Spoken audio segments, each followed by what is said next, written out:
Saudara-saudara pendengar yang kami kasihi, dimanapun Anda berada, Anda kembali bersama kami dalam acara Telaga, Tegur Sapa Gembala Keluarga. Acara ini diselenggarakan oleh Lembaga Bina Keluarga Kristen atau LBKK bekerja sama dengan radio kesayangan Anda ini. Saya Hendra akan berbincang-bincang dengan Bapak Penginjil Sindunata Kurniawan Magister Konseling. Beliau adalah seorang pakar dalam bidang konseling keluarga. Perbincangan kami kali ini tentang topik kekerasan terhadap anak bagian kelima. Kami percaya cara ini pasti bermanfaat bagi kita sekalian. Dan dari studio kami mengucapkan selamat mengikuti.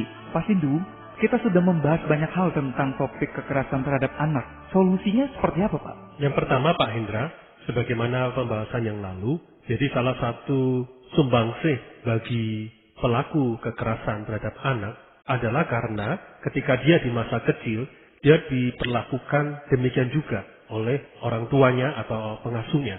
Maka dalam hal ini, kalau mau menghentikan mata rantai kekerasan, orang itu tersendiri perlu bersedia untuk mengakui bahwa pola yang dia terima dulu itu adalah sebuah kesalahan. Dia menyadari itu, mengakui itu salah. Dan yang kedua, dia bersedia untuk mengenali di titik-titik mana dia terluka. Di titik-titik mana dia masih menyimpan amarah dan kesedihan. Dan silahkan itu untuk dibereskan. Jadi mungkin dalam hal ini dia mungkin membutuhkan seorang konselor atau seorang rekan hamba Tuhan yang mengerti tentang pelayanan ini. Maka langkah yang nanti akan didampingi adalah bagaimana dia mengakui luka-luka itu, menghadirkan kembali situasi-situasi yang membangkitkan rasa trauma, mungkin ketakutan, amarah, kesedihan, diakui, kemudian diserahkan kepada Tuhan, dipisahkan dari dirinya pengalaman-pengalaman negatif itu, muatan emosinya dilepaskan dan dikuduskan oleh Tuhan, dan kemudian mengundang Tuhan hadir untuk mengisi ruang-ruang yang kosong itu, membersihkan luka-lukanya dan membasuhnya dengan darah Kristus, dan dengan demikian memorinya dikuduskan kembali. Jadi tandanya yaitu adalah bahwa dia bisa mengingat peristiwa-peristiwa itu, bukan melupakannya. Bisa mengingat, tetapi gema negatifnya, gema amarah, gema ketakutan itu berangsur-angsur lenyap, hilang. Dan itu tanda dia memang pulih. Termasuk keyakinan yang kelirunya, Pak ya? Ya, nah dalam hal ini memang tuh satu hal yang lain lagi, Pak Indra. Berkaitan ke keyakinan keliru itu kadang terselubung. Maka kita perlu kenali. Itu mungkin kita kenali ketika kita melakukan kekerasan terhadap anak. Loh, kenapa kok bisa terulang? Nah, kenali coba. Di balik perilaku kekerasan itu misalnya pukul, kata-kata yang tajam. Ada apa? Apakah masih ada luka secara emosi? Kalau ada luka, mari berproses untuk diakui dan diserahkan kepada Tuhan. Yang kedua, mungkin ada itu tadi, yang Pak Indra sebut, keyakinan yang keliru. Oh, anak itu hak milik. Aku tuh orang tua, harus dihormati seperti ini. Kalau nggak seperti ini, aku harus tindas anak itu. Nah, itu berarti kan pola pikir kekerasan. Bukan berarti mendisiplin itu identik dengan melecehkan anak ya. Nah ini berarti kan kembali perlu reedukasi.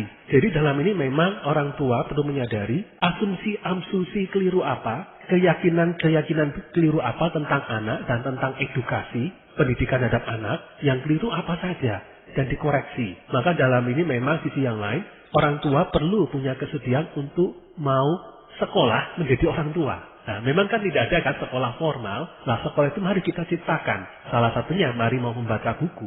Artikel majalah tentang parenting, tentang pengasuhan anak, buku-buku tertentu. Mendengar rekaman-rekaman termasuk rekaman Telaga kan sudah banyak ya. Membahas tentang pengasuhan anak, mari. Jadikan ada pembelajaran, seminar-seminar. Jadi supaya kita ada perbandingan. Oh, memang sepertinya baik, tapi ternyata mungkin ada yang keliru dari pola asuh yang kita terima. Nah, ini mengkoreksi keyakinan yang keliru tadi, Pak Indra. Artinya perlu ada sebuah keterbukaan untuk dipulihkan dan keterbukaan untuk belajar ya. Tepat.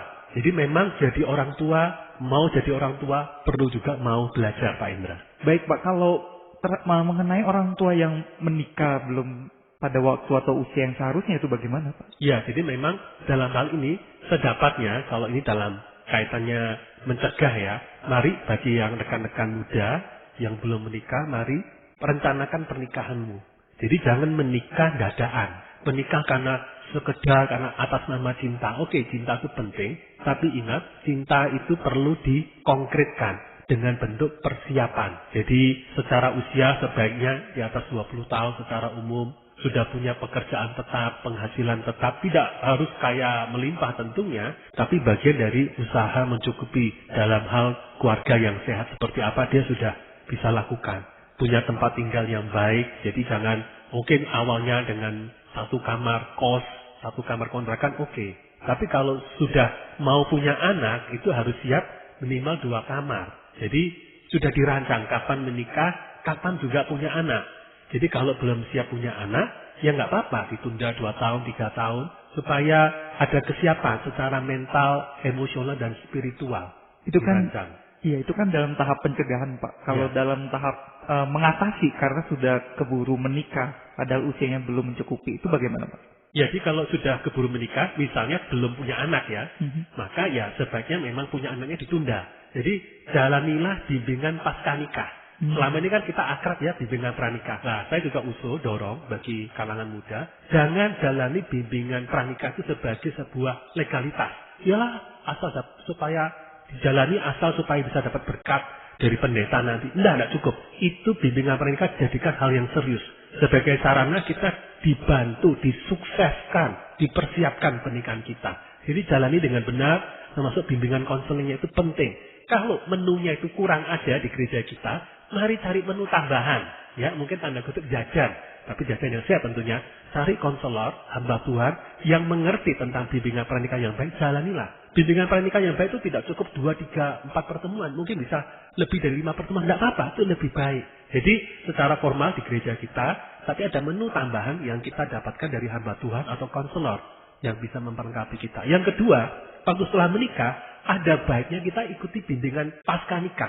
Ada konflik, ada ketidakmengertian, ada hal-hal yang kita masih bimbang atau kita mungkin keliru. Nah, itu ada sarana koreksi bimbingan pasca nikah dari konselor atau hamba Tuhan yang mengerti. Atau ikutilah, bentuklah komunitas pasutri. Ya, kelompok kecil pasutri yang sama-sama belajar, bertumbuh bersama, belajar firman dan belajar mungkin lewat isu-isu topik aktual tentang pernikahan dan keluarga. Jadi supaya kita ada dukungan sosial. Bagi yang sudah punya anak, nah bagaimana?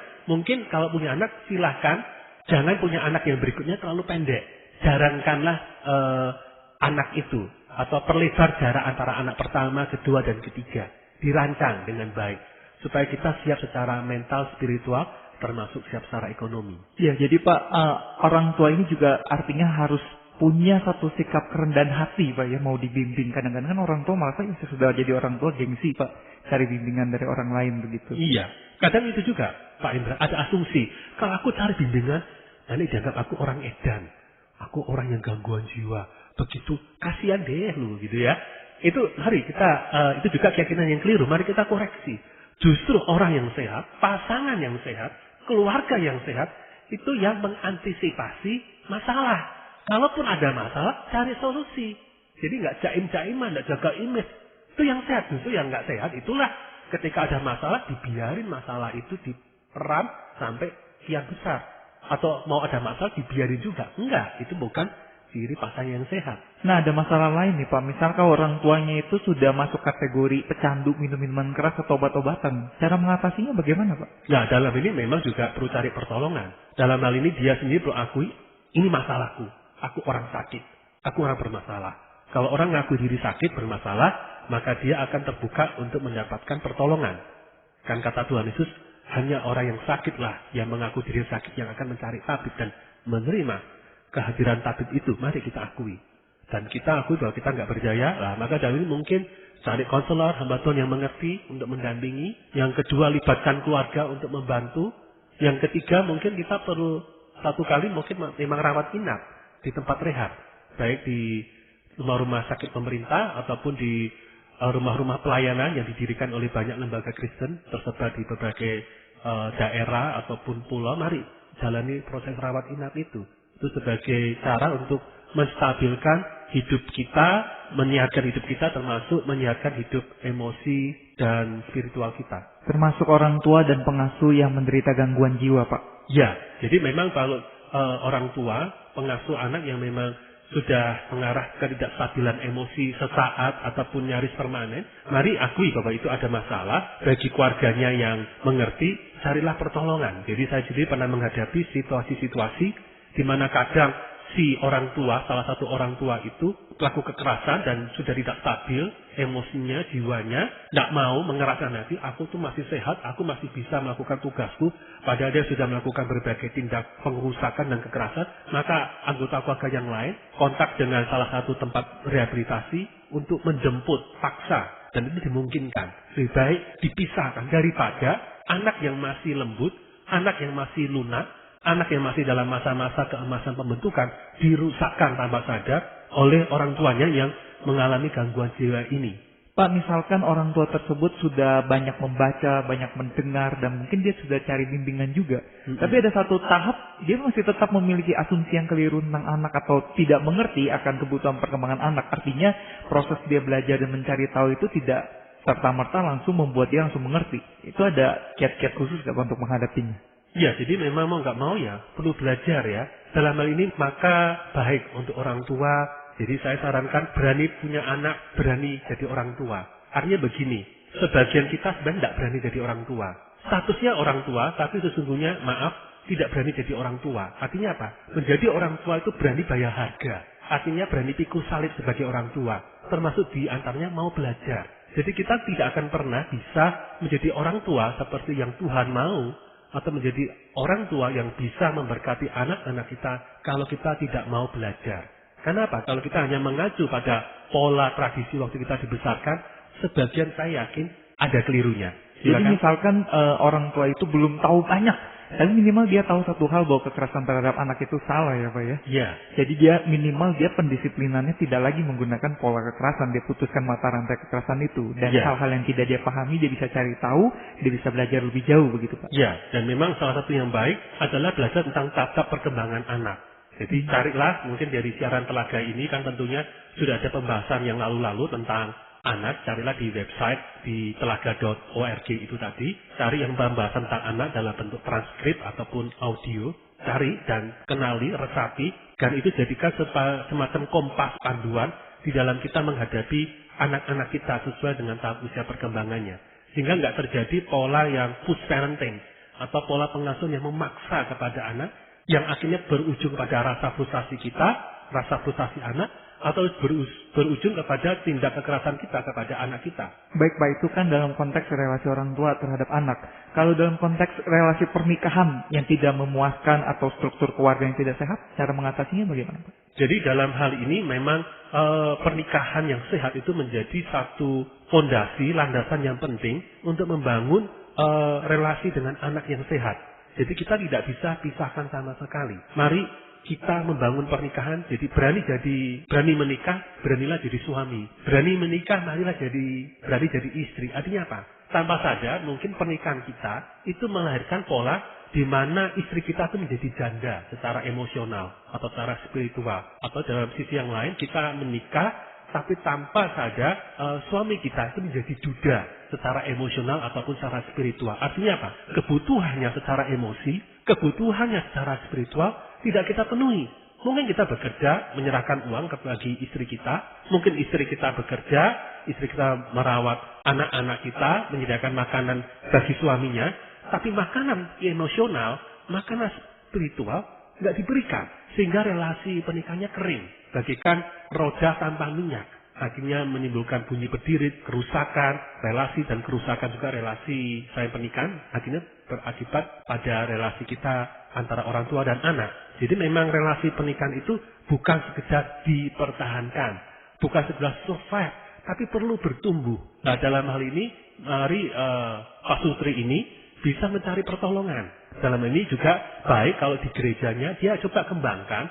Mari buat komunitas kecil 2-3 pasutri ya bertemu bersama mungkin sebulan 2 kali, belajar firman bersama, mendiskusikan, sesekali mungkin memanggil orang lain untuk menjadi narasumber berdiskusi, atau ini bisa print out dari naskah-naskah di telaga.org ini, cari topik tertentu di print out, didiskusikan. Jadi tidak selalu harus bergantung cari pendeta, pembicara khusus, itu bisa mungkin sebulan sekali, 2 bulan sekali di gerejanya. Tapi kembali, kalaupun itu daerah yang cukup jauh dari kota-kota besar, jadi dengan kita fasilitas internet, dengan telaga yang mudah diakses, manfaatkan sebagai sumber belajar dan pertumbuhan Intinya ada kerendahan hati, ada hati yang setia dan senang untuk diajar. Pak, itu kan secara komunitas atau secara kolektif. Nah, kalau misalnya dalam konteks mereka secara personal memberikan asupan emosional dan spiritual, konkretnya seperti apa, Pak?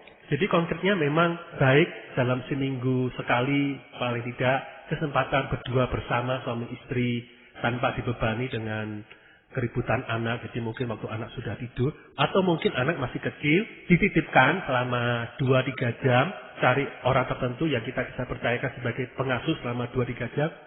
Suami dan istri ini pergi berdua, makan bersama, santai, menikmati kira-kira suasana mirip kayak acara dulu gitu ya. Dibangkitkan suasana seperti itu, satu tentunya beda, situasinya, settingnya beda, tapi diciptakan kemudian suasana itu bisa nanti ngobrol enak, saat tertentu berdoa bersama, jadi mendiskusikan masalah dengan kepala dingin. Jadi ketika pun ada masalah tertentu, lebih baik ditunda, kalau masih panas, lagi gak siap hati, time out, ditunda, dijanjikan waktu tertentu, kita siap secara fisik, tidak terlalu capek, pergi bersama, meninggalkan rumah, mendiskusikan, mendoakan bersama. Jadi kembali pernikahan itu perlu disuburkan, perlu ditumbuhkan secara sadar dan sengaja. Dan kalau ini disuburkan pasti berdampak ya Pak, mereka akan jauh dari kekerasan. Oh ya, jadi kalau ini disuburkan, itu juga nanti akan menjadi energi, karena energi cinta antara suami istri itu begitu semerbak merona, ya, itu akan menjadi energi kepada anak-anaknya.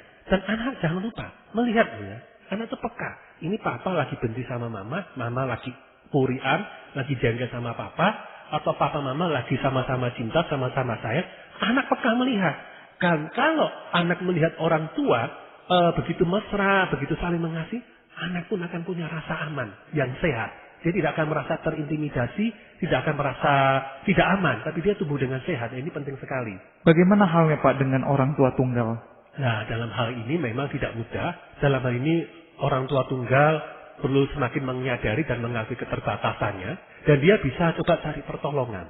Jadi dia mengasuh anak, mungkin saat yang lain, dia bisa nitipkan kepada orang tertentu. Misalnya ke orang tua tunggal, misalnya ini ibu, anaknya laki. Nah ini penting figur laki-laki dewasa bagi anaknya. Cobalah cari, kenali. Doakan dan cari, jajaki, sharingkan ke pendeta. Dan sharingkan ke anak-anak Tuhan lain, cari si figur mana lah. Mungkin dalam hari tertentu dititipkan 1-2 jam bertemu dengan orang itu, ya. Ada saatnya dia bisa time out, itu tadi seperti hanya kencan bagi yang pasutri masih lengkap, dia pun ada waktunya time out. Jadi jangan sampai burn out ya, kelelahan, letih, akhirnya marah-marah, uring-uringan, pukul anak karena sudah lelah, tahu batas.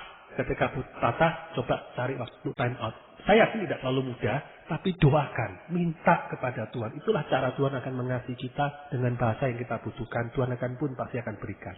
Kalau boleh saya simpulkan pada bagian ini adalah kenali faktornya, selesaikan masalah dari faktor itu, dan perlahan-lahan pasti akan memberikan energi pada anak-anak kita Pak ya? Iya, betul. Nah kalau misal faktornya termasuk berarti faktor-faktor dari stres-stres yang lain Pak, itu juga harus diselesaikan, misal faktor ekonomi dan sebagainya gitu. Iya, jadi perlu kenali batas. Ketika kita mulai menyadari nggak sanggup, carilah pertolongan. Selain itu sekali lagi tidak mudah, tapi doakan. Sharingkan pada rekan-rekan gereja, pada pendeta untuk menengahi, mencari jalan-jalan yang membangun seperti apa. Nah Pak, kalau dalam konteks nih Pak, faktor lingkungan sosial atau komunitas, kan salah satu yang kita bahas adalah kemiskinan Pak. Kemiskinan dalam masyarakat dan tekanan nilai materialistik. Itu ternyata memicu juga nih banyak kekerasan terhadap anak. Itu solusinya bagaimana Pak? Jadi dalam hal ini memang kalau misalnya orang tua sudah terlanjur banyak anak, apalagi tinggal dalam rumah yang sangat kecil cuma 2 kamar, padahal anaknya mungkin 5, 7, atau mungkin tinggal hanya dalam 1 kamar saja. Maka dalam ini orang tua perlu menyadari bahwa itu sisi yang sudah kurang sehat secara lingkungan fisik, dan itu akan memicu ketidaksehatan secara emosional. Dalam hal ini mungkin orang tua salah satunya tentu bisa mendoakan, Tuhan kami perlu rumah yang sehat, rumah yang lebih lapang. Kami berdoa di dalam nama Yesus, minta anugerah Tuhan, berkati. Kami nggak tahu minta kepada siapa, tapi kami tahu satu hal, minta kepada Engkau Bapak yang baik, Bapak yang sempurna. Berikan. Jadikan doa syafaat bagi pasutri ini, ada anak-anak ikut berdoa supaya pertolongan Tuhan terjadi. Mungkin melampaui apa yang bisa kita pikirkan dan bayangkan. Bukankah itu namanya doa dan kuasa iman dan kasih Tuhan. Yang kedua mungkin pertimbangannya adalah yang lain. Anak-anak tertentu di usia yang agak dewasa mungkin bisa dipertimbangkan untuk dititipkan kepada saudara yang masih sedia menampung, atau kalau perlu dititipkan kepada panti asuhan tertentu. Tentu dititipkan pada saudara dan panti asuhan itu bukan berarti meniadakan hubungan kasih sayang dan perhatian. Ini pilihan yang tidak baik atau kurang baik, tapi lebih baik daripada dipaksa tinggal dalam satu rumah yang sangat minim ruang geraknya secara sehat. Nah, dalam hal ini coba itu didoakan, dipertimbangkan, dijajaki. Jadi seperti itu. Kemudian tekanan materialistik, mari, nilai ini penting. Ingatlah kita para orang tua, orang dewasa, sukses itu tidak identik dengan kaya raya. Banyak materi itu belum tentu bahagia kita dan anak-anak kita. Anak lebih berbahagia kalau kita kaya dalam kasih, kaya dalam perhatian daripada kaya harta benda tapi miskin dalam kasih. Maka bertobatlah kalau kita punya nilai-nilai yang bersifat materialistik. Itu bukan nilainya Tuhan, itu nilai duniawi. Bukan rancangan Tuhan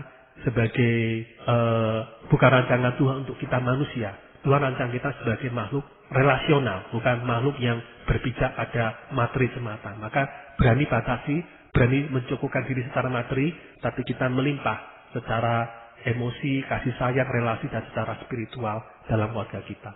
Artinya orang yang kaya pun belum tentu terbebas dari isu kekerasan ini, Pak. Ya, jadi mari batasi diri, lebih baik rapatkan barisan, konsolidasikan relasi yang sehat, kasih sayang antara orang tua dan anak, antara suami dan istri, termasuk relasi dengan Tuhan. Itu jauh lebih sehat. Nah, kalau menghadapi nilai-nilai masyarakat yang seperti anak adalah milik orang tua sendiri, masyarakat yang terlalu individualistik, masyarakat yang kian terpisah, bahkan ada juga nilai masyarakat yang menganggap status wanita itu lebih rendah. Nah, ini betul. Ini merupakan keyakinan yang keliru, Pak Indra, dan kita perlu bertobat, kita perlu mengkoreksi. Dalam hal ini, mari kita akui, ya, belajar firman itu penting, mengerti konsep firman tentang anak itu apa, anak itu milik Allah, anak itu titipan Allah kepada kita orang tua, dan nantinya kita diminta pertanggungjawab. Itu konsep Alkitab, bahwa wanita itu setara dengan pria, sama-sama dihargai oleh Allah, dan siapa yang menindas sesamanya, termasuk menindas wanita, itu berarti menghina penciptanya. Itu juga Amsal berkata demikian. Dan juga firman Tuhan mengajarkan supaya kita peduli kepada orang lain. Karena orang yang kita anggap terhina, terbuang, tersisih, Tuhan hadir dalam diri orang itu. Ketika kita menyisihkan orang itu, berarti kita menyisihkan Tuhan. Ini nilai firman Tuhan. Mari kenali. Jangan biarkan kita sibuk dengan sinetron, bacaan-bacaan, percakapan-percakapan yang sekuler. Pergaulan penting, pergaulan sosial itu penting, tapi jangan lupa pergaulan firman sangat amat penting. Sehingga nilai-nilai kita, nilai-nilai yang alkitabiah, nilai-nilai yang sesuai dengan apa yang Allah pikirkan. Apa yang Allah pikirkan, ialah itu jadi pikiran dan nilai kita. Pak, itu kan terhadap misalnya kita secara pribadi, keyakinan asumsi kita yang sudah terbangun di masyarakat kita, akhirnya kita dipulihkan melalui kebenaran firman. Tapi kalau menghadapi tekanan, Pak, misalnya kita tinggal di dalam masyarakat ini nilainya seperti itu semua. Nah, kita sendiri nih misalnya sudah dikoreksi lewat kebenaran firman Tuhan. Menghadapi tekanan masyarakat dengan nilai yang mayoritas seperti itu bagaimana, Pak? Ya, kita tentunya perlu bonding, ya, memperkuat diri. Jadi mari sesama saudara iman berkonsolidasi. Nah, bukankah kita kan masing-masing bagian dari sebuah gereja lokal? Mari gereja lokal bukan hanya menjadi tempat ibadah minggu, tapi tempat berkomunitas. Karena kan esensi gereja itu kan komunitas. Orang percaya, orang-orang yang ditebus dari keberdosaannya, orang-orang yang pesakitan, menjadi komunitas yang sehat. Nah, mari di dalam gereja kembangkan komunitas-komunitas kecil. Buat kelompok-kelompok kecil, ketemu, belajar firman bersama, saling sharing, saling mendoakan, saling memberi dukungan sosial. Jadi yang satu sakit, ayo siapa yang bisa bantu untuk jaga anak sakit ini? Siapa yang bisa mendampingi orang tuanya? Jadi ada bantuan sosial. Ini gereja ini penting, mengkonsolidasi. Pendeta mari gerakan bukan hanya sekedar kunjungan visitasi individual. Mari kembangkan jemaat saling gotong royong, saling memperhatikan dan mendukung secara konkret satu sama lain. Karena itulah panggilan gereja, dan gereja demikian, itulah gereja yang Tuhan inginkan dan gereja yang hidup. Baik, Pak, terima kasih. Nah, di akhir dari seluruh seri pembahasan mengenai topik kekerasan terhadap anak ini, pesan firman Tuhan apa yang ingin Bapak sampaikan? Saya bacakan dari Matius pasal yang ke-25, ayat yang ke-21. Maka kata tuannya itu kepadanya, baik sekali perbuatanmu itu, hai hambaku yang baik dan setia. Engkau telah setia dalam perkara kecil. Aku akan memberikan kepadamu tanggung jawab dalam perkara yang besar. Masuklah dan turutlah dalam kebahagiaan Tuhanmu. Pendengar yang dikasihi Tuhan, bahwa di sini Tuhan ingin hidup kita adalah hidup yang siap dipertanggungjawabkan. apa yang Tuhan berikan. Kalau dalam ilustrasi ini adalah talenta, bisa 1 talenta, 3 talenta, 5 talenta. Tuhan akan minta balik. Apakah dikembangkan, dioptimalkan? Dan jangan lupa, talenta itu juga berarti anak-anak yang Tuhan karuniakan kepada kita. Jadi, berapapun anak yang Tuhan percayakan kepada kita, Tuhan akan tanyai pertanggungjawaban kita. Apakah kita telah mengasuhnya dengan baik? Apakah kita justru melakukan kekerasan dan aniaya pada anak-anak kita? Atau kita mengembangkan potensi yang positif dan menggumuli anak itu untuk memenuhi panggilan yang Tuhan telah berikan kepada masing-masing anak kita? Nah, mari jadikan anak-anak kita itu sebagai titik perjuangan kita. Sebagaimana kita serius dalam pengejaran karir dan pekerjaan atau bisnis kita, mari kita juga serius untuk masing-masing anak kita. Jadikan itu sebagai bentuk pergumulan dalam doa, pergumulan dalam belajar, pergumulan dalam memberikan yang terbaik bagi Tuhan lewat apa yang kita berikan yang terbaik untuk masing-masing anak kita yang berbeda-beda itu. Dengan cara demikian, maka ketika kelak kita akan mengakhiri hidup kelak, Tuhan akan bisa berkata, engkau adalah papa yang sukses. Engkau adalah mama yang sukses. Mari, engkau yang sudah setia membesarkan anakmu, yang aku percayakan kepadamu.